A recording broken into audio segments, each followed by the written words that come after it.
The focus will be foreign policy and national security.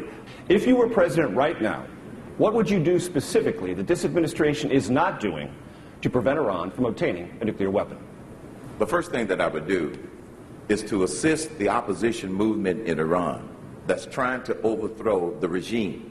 We would then work to increase sanctions on Iran along with our friends and our allies.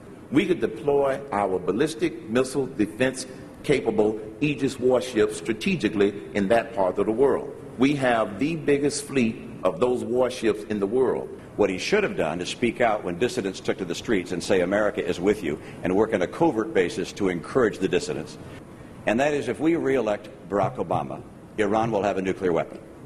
And if we elect Mitt Romney, if you elect me as the next president, they will not have a nuclear weapon. First of all, maximum covert operations to block and disrupt the Iranian program, including taking out their scientists, including breaking up their systems, all of it covertly, all of it deniable. Second, maximum coordination with the Israelis in a way which allows them to maximize their impact in Iran. Third, absolute strategic program comparable to what President Reagan, Pope John Paul II, and Margaret Thatcher did to the Soviet Union, of every possible aspect short of war, of breaking the regime and bringing it down.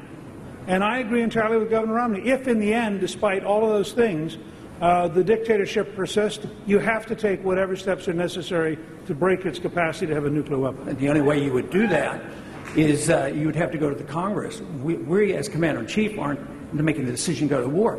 You know, the old-fashioned way, the Constitution, you go to the Congress and find out if our national security is threatened.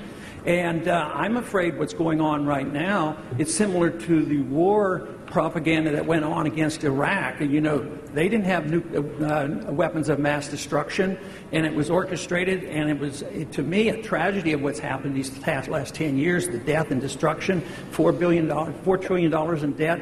So, no, it's not worthwhile going to war. If you do, you get a declaration of war, and you fight it, and you win it, and get it over with. Thank you, Congressman.